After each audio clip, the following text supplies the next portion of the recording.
does one begin to describe Astad's performance? How did he arrive at choreographic motifs or choices? And how did his phrases get created? As dancers, we have we have watched him, and it's always been with wonder, curiosity, and some kind of adbhuta. Now we are going to hear from a male dancer, Kathak trained, now a contemporary performer, a writer and arts administrator from Kolkata. Joining us is Vikram Iyengar. Hi, Vikram. Hi, Thank you for Rita. joining us. Hi. Hi. And, today, Vikram, you're the first dancer that we are speaking to. And you come from a completely different generation. And you're somebody who thinks about, choreography, intention, the body in space. But Astad was thinking about all this like decades before you asked, Yeah. and at a time when all these smart words were not in place. The kind of language was not available, to even discuss what he was doing. So Yeah. I just wanted to pick up on that. I just wanted to pick up on you as a younger male dancer, what Astad meant for you in your early years when you watched him perform first. Did you get it? Did you, could you begin to understand? Let's just talk. See, I think with Astad actually living in Calcutta, Astad has had this lovely relationship with the city, and specifically with Seagull Foundation for the Arts that I also worked with. So my introduction to Astad is actually through the myth of Astad before I actually ever met him or saw his work. And very much one of the stories, since you're talking about space and what he was doing, throwing things at an unsuspecting audience all those decades ago. One of the stories I remember is some performance in Calcutta for, I think, corporate opening or an embassy, something. I don't know the details, but here was this man and literally climbing over the building and hanging out of windows, or God knows what. The story always embellishes itself depending on who's telling it, but this is one of my earliest introductions to the myth of Astad.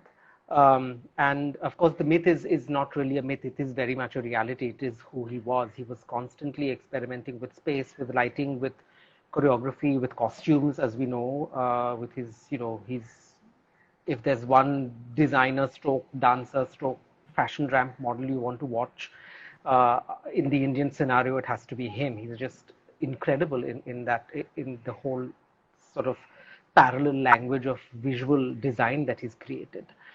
So these were my early sort of glimpses into what his work could be.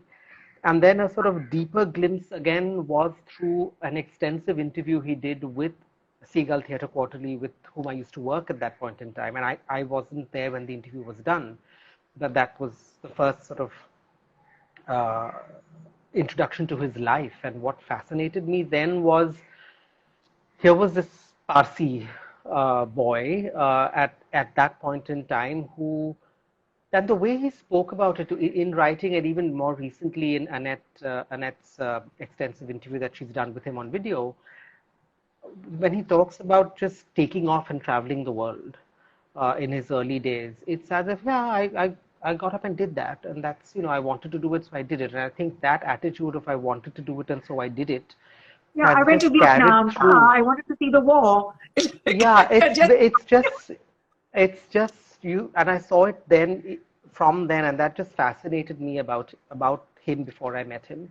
And then of course after I met him, that just drives everything that he's done. He's had an idea, he's thought it worth it, he wants to work with X or Y, and he's just, I don't know how many magic wands he had, he just made it happen. And I think that is incredible for a dancer living in a country like India, where not only is performing arts undervalued, it is not considered at all in most circles of support. And what he was able to do is really, I don't think there's any other word for it but incredible. Yeah. But for you, when, as you were Calcutta, Kathak, and then your segue or your transition, whatever, into a different kind of movement, kinetic and aesthetic, is there anything that you can talk about Astad's movement quality, as it became more still? Um, what is it that struck you when you watched him perform? I think his poise and control, and the way I just got a message from a colleague and friend. We were talking about him, and she said the last time she saw him that he walked into the space almost willing the wind, the breeze to move out of his way, to bow out of his way. And he had that quality when he walked onto stage. You couldn't not watch him. He didn't have to be doing anything, but he just stilled everything and compelled you to watch. Sometimes you didn't know what you were watching or why you were watching, but you were doing it anyway. He had that power as a performer to compel you to watch him and to have you eating out of his hand within seconds.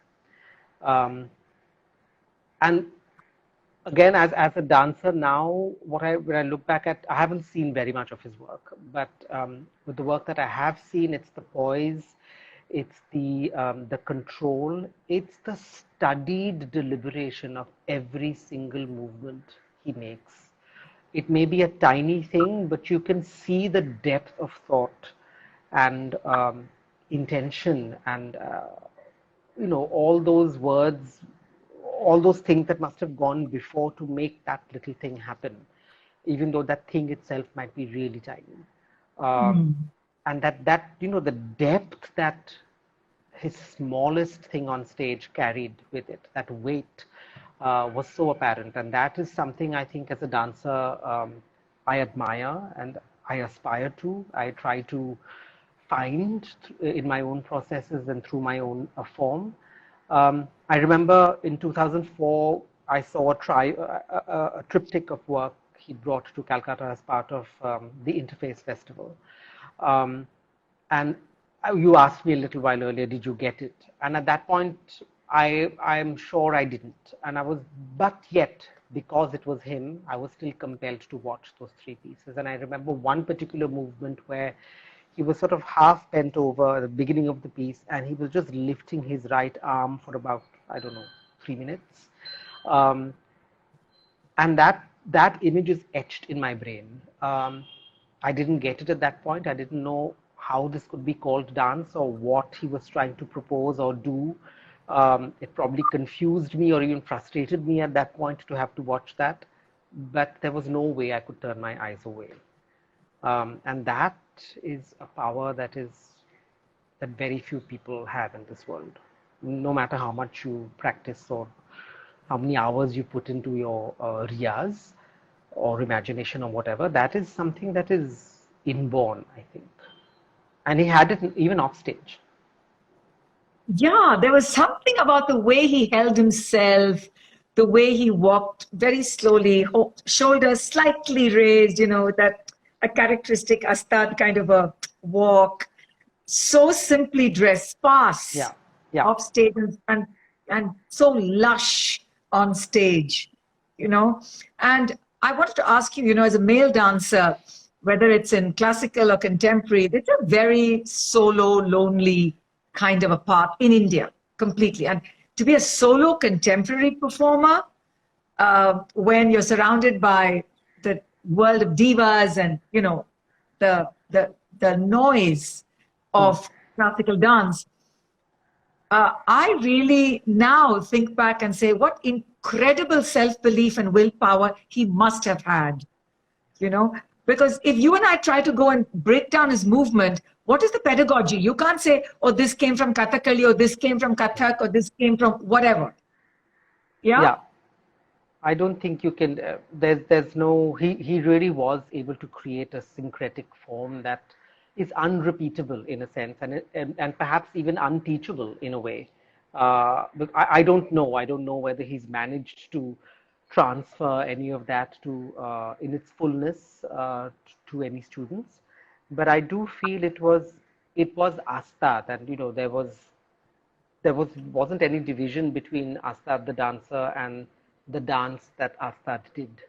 It was so much his own creation, um, and I personally feel that there are some things that should be unrepeatable. That it's he's taken it with him, and he's taken it wherever with him, and there are people who will never see it, and in a sense that is the beauty of it as well, and that's the beauty of dance, that it vanishes with the dancer. um, and I really, and as far as his journey as a male dancer, and what he means to our generations coming beyond, he's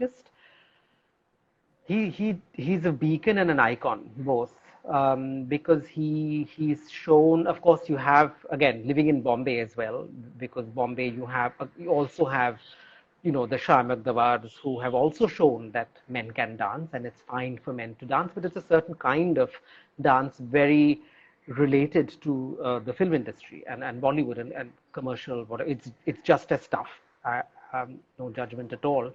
But then to have someone like Astad to say, yes, there is this experimental path that you can tread, and forge, really, not just tread, and he's opened the gates to so many, not just of the generation coming after, but I think for several generations. And I think he was very conscious of doing that. He was very conscious that he was a path breaker, and that he needed to ease the journeys of the people who came after him as much as he could, which is why he took so much trouble to be interested in people, and to make those calls for no reason at all. He would come to Calcutta and call me just for a 5-minute chat. What are you doing, etc.